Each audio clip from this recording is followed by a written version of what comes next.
Hello and welcome to a new episode of Interpreting India. From geopolitical complexities to economic uncertainties, India faces critical challenges in its quest for a more prominent role on the world stage. This season, we at Carnegie India continue to bring voices from India and around the world to examine the role of technology, the economy, and international security in shaping India's future. Today's episode is the last in a special three-part series based on Views from Taipei, essays by young Indian scholars on China, a compendium published recently by Carnegie India. The People's Republic of China has grown in power over the past several decades, and this power has allowed it the diplomatic and military capabilities to articulate and advance its interests, including its territorial interests. Particularly in the past 15 years, and particularly under Chinese President Xi Jinping, China's foreign policy and its neighborhood policy has taken a far more assertive turn. China's neighbors, particularly those which it is involved in territorial disputes with, India, Japan, Philippines, and also Taiwan, which is far more than a territorial dispute, of course, have felt this assertion and heightened Chinese posture. How do scholars make sense of this posture? What drives it, and how does it manifest? And what of China's recent re-engagement with its neighborhood amidst global geopolitical churn? I'm Saheb Singh Chadha, a senior research analyst in security studies at Carnegie India. Joining us for this episode is a distinguished guest, Aadil Brar, who is one of the contributors to Views from Taipei, and his essay, From Land Border to the High Seas, Beijing Signaling at India, Taiwan, and the Philippines, looks at China's strategy in its border disputes. Aadil Brar is a journalist and international affairs analyst based in Taipei, currently a reporter at Taiwan Plus News. His reporting focuses on international security, US-China relations, and East Asian security. Previously, he was a China news reporter for Newsweek and has contributed to the BBC World Service, The Print India, and National Geographic. In 2023, he was a Taiwan Ministry of Foreign Affairs Fellow and a visiting scholar at National Chengchi University in Taipei. I've also spoken with the other two authors from the compendium in the past weeks. So stay tuned for this episode as we unpack different dimensions of China's military, economy, and border strategy through the lens of young Indian scholars. Aadil, welcome to Interpreting India. Thank you, Saheb. Thank you for having me on the show. It's a real pleasure to have you. I'll start off with a broad question. It's generally been known that China has attempted to change facts on the ground along various frontiers since Xi Jinping has been in power.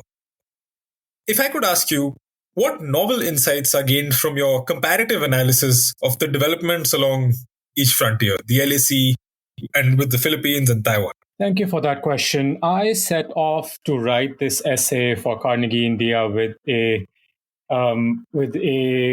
mission or overall point of view that the India-China border has not been discussed in the same vein as some of these other land disputes or disputes that China has in the maritime space with South China Sea countries as well as Taiwan. So India's border or the land border, the LAC, has been looked at a very different lens when we compare that to China's own disputes in other parts of the region. So my assessment was that why are we looking at the India-China border in a different lens? There's something that China is doing right now is creating a strategic space for itself around its neighborhood. For the longest time, the large swathes of land in the India-China border sector were largely empty. There were no major presence of Chinese soldiers, or even the local population in these regions were declining for a long time. But in the recent years, especially since Xi Jinping came to power, he started articulating a new idea of border regions and tying the border region with the idea of security and protecting those areas. So he has articulated this idea of Bianfang Anchuan, which is protecting the border, securing the borders. And this term was initially mentioned by Xi Jinping in the beginning of 2020. And that's around the same time when we had the tensions between India and China flare up. So the whole notion of this paper is that we have looked at Taiwan. Taiwan remains one of the leading reasons for China's security direction. It's one of the driving factors behind how or why China does certain things in the region, as well as some of the disputes in the South China Sea with Philippines and other countries. But the India-China border has not been looked at in the same vein as the issue of Taiwan or the disputes in the South China Sea. So I tried to make an argument that we need to look at broader patterns within this region, and why is the case of India-China border, it should be treated in a similar way, to look at what's going on broadly in this region, and why is China acting in a certain way, in an assertive way, to impose its own security calculation on its neighbors and its broader calculation on how it can become a regional hegemon. And that's where I'm coming from in this paper. So is there, dare I say, a risk of being reductive in this comparative analysis? There's certainly similarities in each case studies, and there's broader sort of takeaways that you can get from comparing the India-China border and disputes with Taiwan, with Philippines. But if I could ask you, what are the differences in each case that don't add up in the cases that you explore in your piece?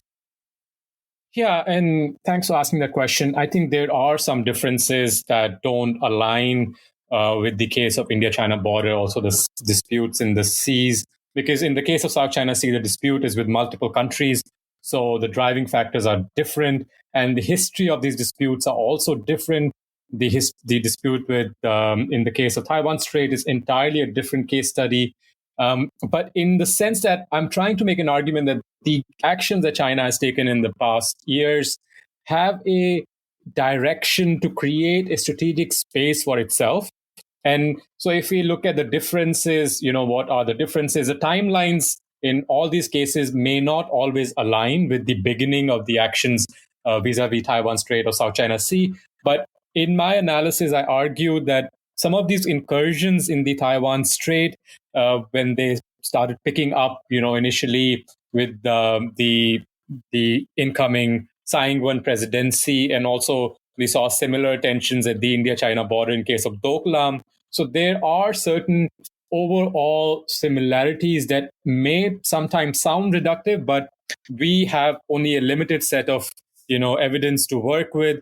China remains a closed-off country, so we may not have full access to the internal thinking, internal processing. But looking at purely the actions and comparing the timelines, there are definitely some similarities, but there are also differences, because in the case of South China Sea, the building of the islands in the South China Sea started in 2012 and 13. So it may not exactly align in terms of China's actions, and China has been assertive. That's a fact that we all know from various media reporting and analysis in various think tanks.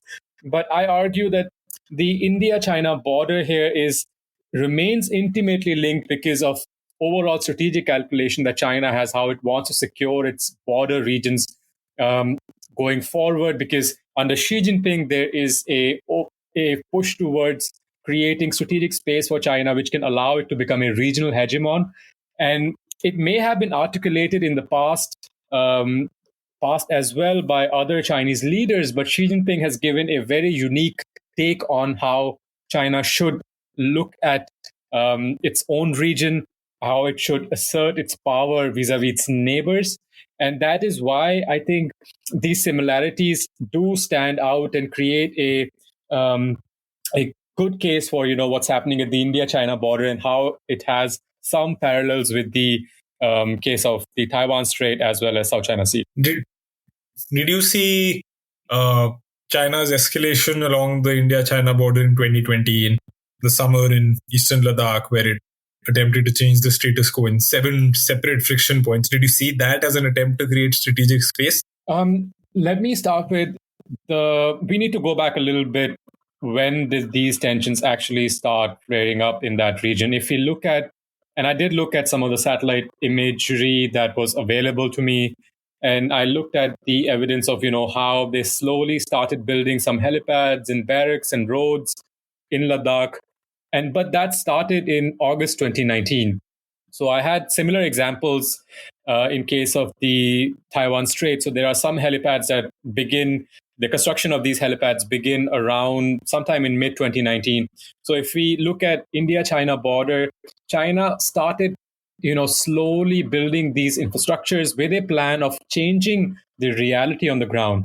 So purely looking at what was going on prior to summer of 2020 when the tensions flared up, there is quite significant evidence to show that China was moving certain resources to this region. They may not have moved the forces at that point in August 2019, but they had broken ground to build infrastructure for maybe a future deployment of these soldiers. That's what we saw eventually sometime in March and April when the world was facing COVID pandemic. China moved multiple units of their forces to this part of LAC, and that planning was in the works, and maybe there was some evidence which was not picked up by India to respond to that deployment. But if you purely look at some of this satellite imagery analysis, we can see that they had started working on this, and which I argue is broadly part of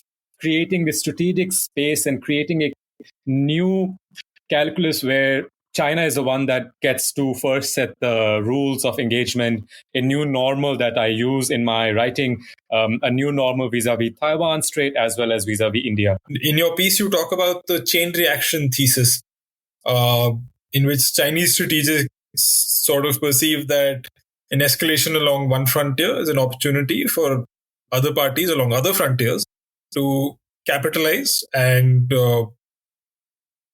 escalate on other frontiers as well.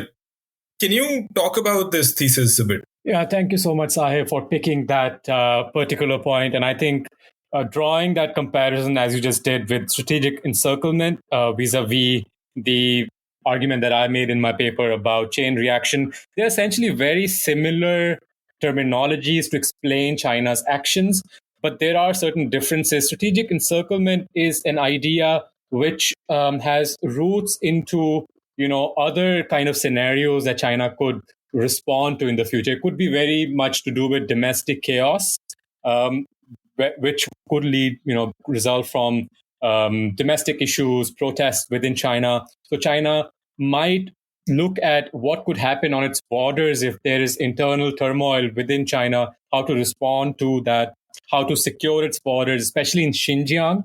So the term that I had used in my writing was Liansu of Anning Dai, which was like chain reaction. The chain reaction argument is somewhat different in the sense that we are looking at a broader history of China, where they have always been concerned about certain actions being taken vis-a-vis Xinjiang. But that historical framing of how to secure the western borders versus the eastern borders has now been reanalyzed and reinterpreted into the current scenario. So in the way I use that term is largely to do with how the strategic analysts in China are looking at what could happen in Taiwan Strait and how could maybe India or other parties, including the US, could use that opportunity to attack certain border regions in quest to maybe take territory or counter China's action in the Taiwan Strait. So my use of the chain reaction term was very specific to the Taiwan Strait scenario. But the idea of strategic encirclement also draws on is a broader term that looks at wider case studies of what could happen if there is certain scenarios where China faces security threat, maybe internal, maybe external, and how does it respond to that. And largely, if you look at the writing of scholars like Taylor Fravel, he has articulated that the action that China has taken vis-a-vis its neighbors or conflicts has usually been driven by internal calculations of China, and that remains the case. And if you were to see a conflict in this region involving China, it will still be driven by internal calculus of how the Communist Party, thinks, analyzes what's going on in this region and how they think they need to react. So my argument was that the chain reaction thesis actually quite well ties India with what's going on in the Taiwan Strait, that they would need to secure the India-China border because they would be very much concerned about losing certain regions if there is conflict in Taiwan Strait, because they would have to move their forces around. And at that point, there is a legitimate concern that other powers could use that as a leverage, as an opportunity to tie down China somewhere else if they were to take an action vis-a-vis Taiwan Strait. But yes, these terms are in a sense very similar, but my use of chain reaction was very specific to the Taiwan Strait scenario and tying the India-China border to what's going on broadly in this region. So another conceptual sort of statement you make in the piece is that China shifted the narrative of defending borders from a maximalist approach to one of national sovereignty. Can you explain this further? Because my impression is that shifting the narrative on borders from a question of, simply geographical territory and resources to a question of national sovereignty is putting more layers on it, is attaching more importance to it, and is a more maximalist, tougher approach. Yeah, absolutely. So, in the sense that why has China decided to make a national sovereignty argument to protect its borders is because for a long time, the Communist Party has remained cognizant of what's going on in its borders, and they have tried to create a systematic infrastructure in these areas to secure them through not just military presence, but through actually kind of a social engineering mechanism, moving people around, moving villagers to border areas. Those attempts have in the past failed, and so with Xi Jinping, he has tried to give a new twist to looking at the West, looking at broader border regions, and not ignoring these further away regions, which may look like secure at this moment, but articulating that concern that we need to pay attention to these border areas. So it is, in a way, a maximalist approach to creating a scenario where we need to defend each inch of the Chinese territory, and that's what we've seen with the propaganda pieces that have come out from China. That we are not going to lose a single piece of land that is Chinese and has historically been claimed by China. So that is what allows China to extend its claim. It has repeated a version of this argument in the past, but by giving a new twist of national sovereignty is something that once again adds more weight to its claims that China feels has been ignored, and it has to add more weight to its claim vis-a-vis Arunachal Pradesh, vis-a-vis Ladakh, because international audience would understand why China claims Taiwan Strait, and they would have some difficulty processing maybe how does China's claims in the South China Sea or the India-China border have a very similar kind of claim as China has in the Taiwan Strait. So it has tried to put more weight to its claim by articulating this national sovereignty argument. And this is something you see all across the propaganda pieces by the party, and the idea of Bianfang Anchuan, which is the border security. If you look at the documents, especially Xi Jinping's own speech, the idea of border security is loosely used in a way that it covers a large set of claims, not just the land border claims, but also the claims in the seas, and which is a very unique take that Xi himself has articulated, though there were different versions of that even earlier with Hu Jintao, but he has given a new twist to it with more weight to it. And that is why I would say the argument of national sovereignty is a very unique take that Xi has offered to extending China's claims. So, since we're on the India-China border, in your piece, you say that no direct connection exists in the case of India-China tensions to significant sort of political events in that relationship. I'm curious as to what brings you to that conclusion, because I can think of at least two examples where there's perhaps a connection. One is, for example, the standoff in 2014 in Chumar. One hypothesis, at least, is that was meant to test the resolve of the new Narendra Modi government. And then, for example, in 2019, one of the theses for why China did what it did in 2020 is that it perceived India turning Ladakh into a union territory in August 2019, federally administered from Delhi. China perceived that a certain way. And so I'm just curious, especially as you just said that the build-up for 2020 appears to have started in August 2019. I'm curious as to how you uh, conclude that there's no significant correlation between the political events and tensions on the border. Thanks for that question. That's an excellent question. The reason I say there are still no direct connection to political calculus in terms of what China has been doing at the India-China border is because they have not publicly articulated that. So if China were to articulate that, they've done that in the case of Taiwan Strait. A lot of the propaganda clearly states why they are doing certain exercises, why are they acting in a certain way.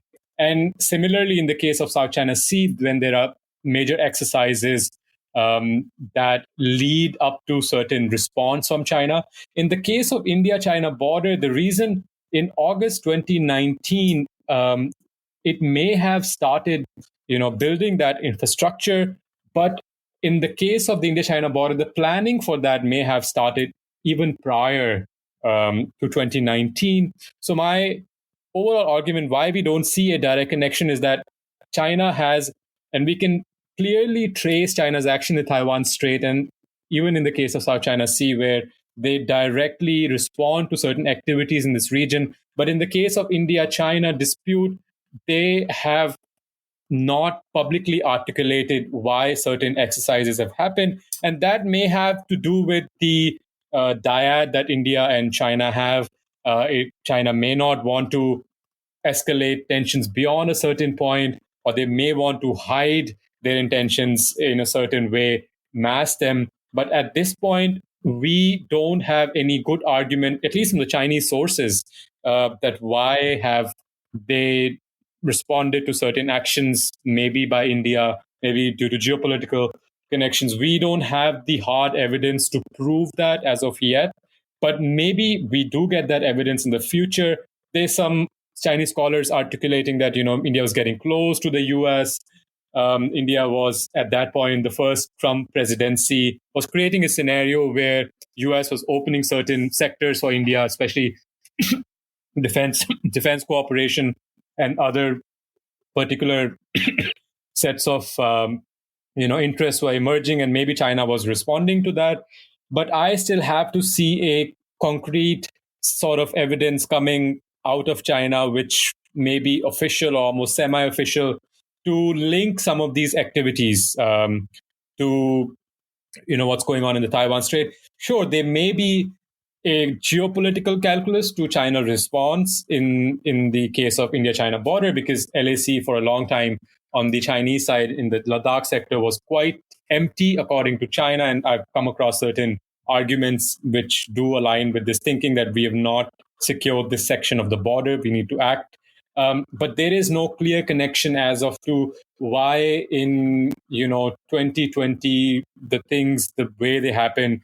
Sure, there's this thesis, as you just mentioned earlier, that it may have to do with the Ladakh being turned into a union territory, but we still have not seen that evidence to make the argument that China has, in case of LAC, responded to these activities because of certain political developments.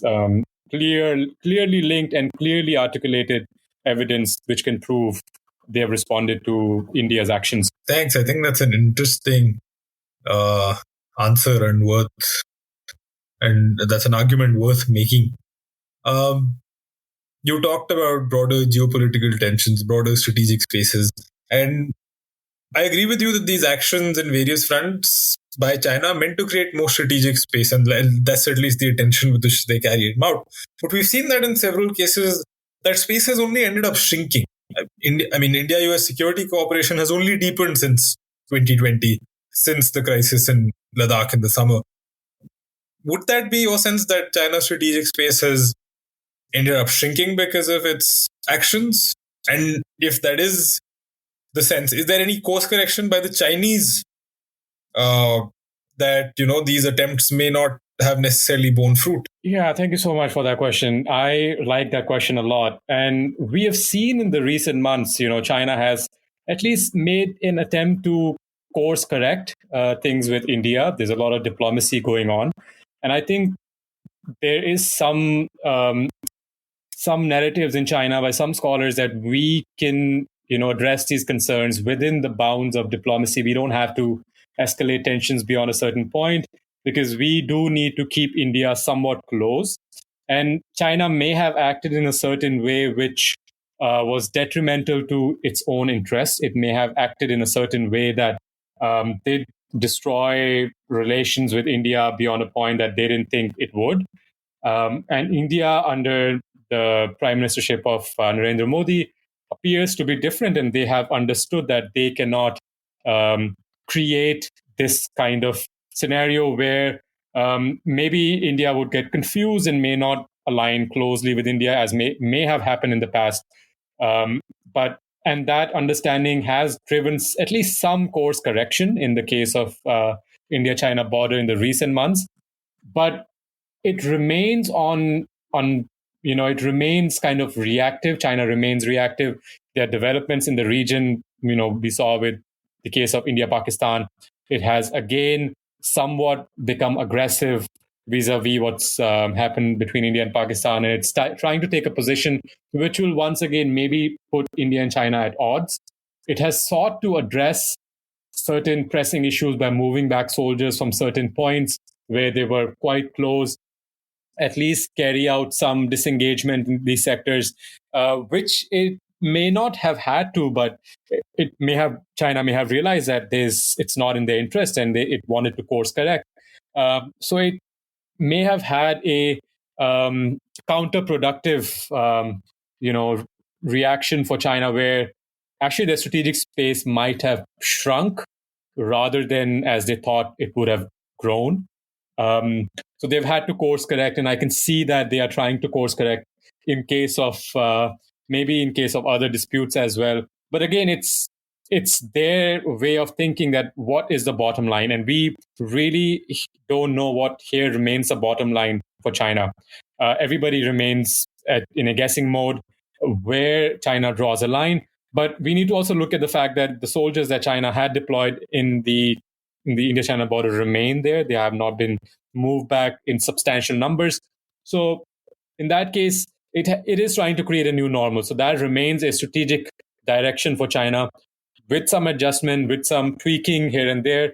But I don't think they are willing to make the sacrifice of, completely pulling down some of the helipads and other infrastructure, the barracks that they have built, because they are there for the long term. And there is a certain bottom line in terms of a strategic space. But sure, its actions, China's own actions, sometimes do fire back, and it looks like they may have overplayed their hand in case of India-China border. Thanks. That's interesting. I want to come to the Taiwan frontier now. You talk about this at length in your piece, and my question is, what, according to you, is the point of China's strategy of creating a new military normal around Taiwan? Is it the proverbial boiling water situation where China steadily raises the temperature to the extent that peacetime exercises and war operations become indistinguishable before it's too late? China's strategy vis-a-vis Taiwan Strait has been to create a new normal against Taiwan, where Taiwan struggles to respond in an adequate manner in the right time. And China's exercises, especially the ADIZ incursions, I've been covering a lot of these ADIZ incursions as a reporter here in Taiwan. They have taken a stance where they have done certain activities around Taiwan Strait, especially the ADIZ incursions on certain days. And there is something that makes it difficult for Taiwan to respond, especially we've seen the uptick in ADIZ incursions starting from 2019 onwards, and they have continued to grow over time.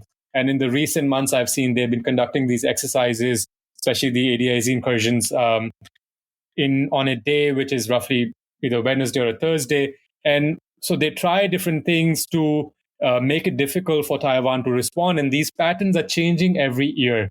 They're becoming more aggressive with the now use of aircraft carriers.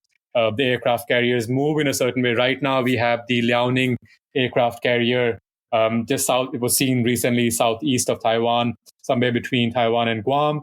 And we also have the Shandong carrier still out at sea, somewhere in South China Sea. We have not been able to track that. But these exercises are becoming difficult to respond to for Taiwan, creating a new normal in the Taiwan Strait. And there's one very good example. We had an exercise in December 2024, which is when President Lai Ching-te was visiting some of the Pacific allies, and he was on a visit to that part of the world. And China amassed almost over 100 ships, and which Taiwan saw as an incoming response from China after President Lai Ching-te visited Hawaii as well. And it was in response to Taiwan's own actions, but the way Taiwan raised the alarm about that exercise was not seen in the same way as by the US. US saw that, sure, there are these significant number of ships, but maybe China is not doing the kind of significant exercise to respond to Taiwan. So it also put Taiwan and US's messaging at odds. And I think part of its calculus to do these spontaneous exercises, at times naming them, at times maybe not even naming them, as it's happening, especially right now. China has these aircraft carriers around Taiwan, and they are doing their own exercises, but they have not given it a name. We were expecting that there's going to be a significant exercise after President Lai Ching-te recently gave an anniversary speech after his 1 year in the office. But China has not given a name to these exercises, these activities, like it did in the past. So it's become difficult for Taiwan to respond. And at times, if it does, Taiwan does raise an alarm. Some of the countries in the region may not see the China's own activities in the same way. So people just get used to China's action, and that's what they are trying to do. That its incursions, its activities, has become so normal that Taiwan accepts the term of the new normal that is being created within the Taiwan Strait. So I have a follow-up question, and this is my last question. Your co-author in this compendium, Suyash Desai, argued on a previous episode of this podcast that the PLA doesn't appear ready for a Taiwan contingency and won't be by 2027, certainly, or maybe a few years thereafter. Why then is the PLA creating a new normal right now? Can it sustain this new normal and the costs that it brings for several years into the future up until a contingency takes place?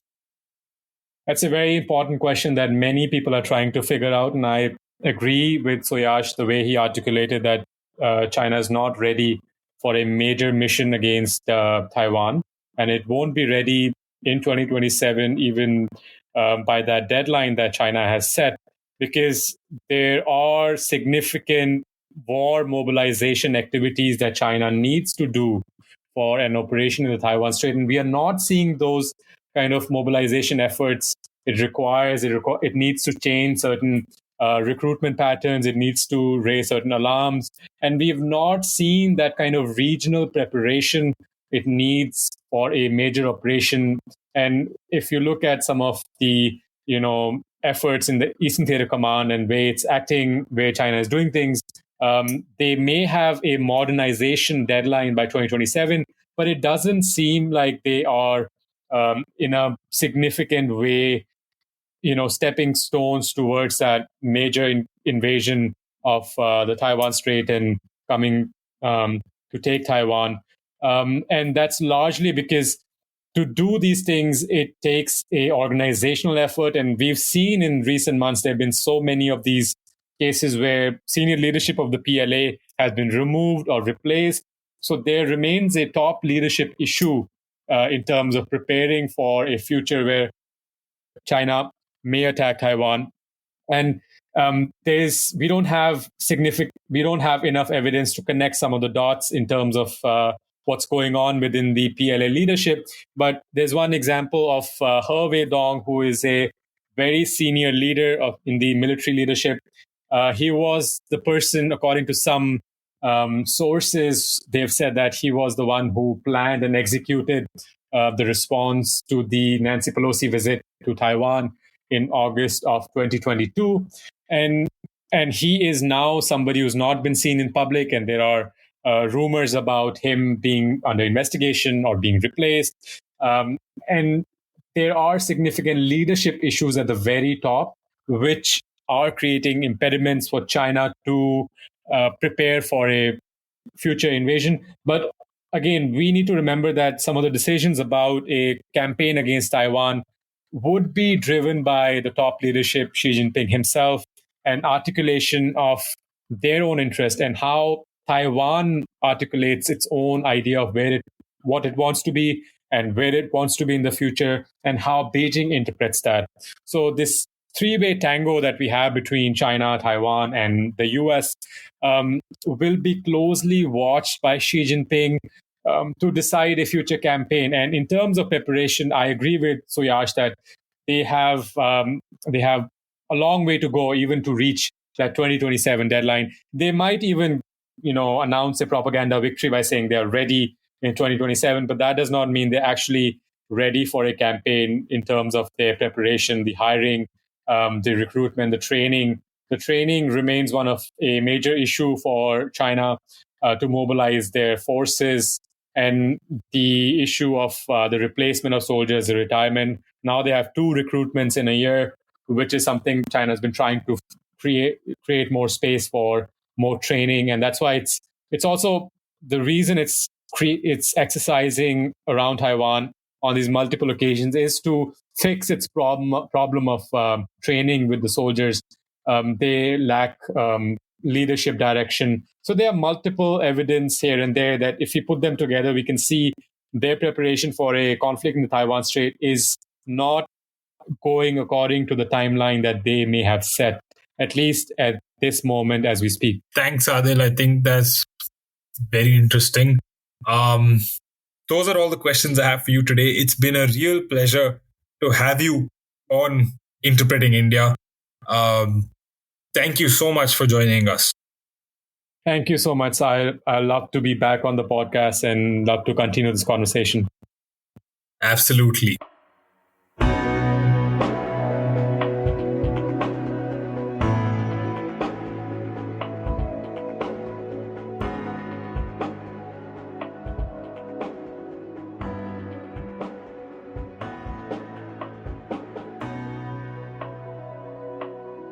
We'll be back in 2 weeks with a new episode.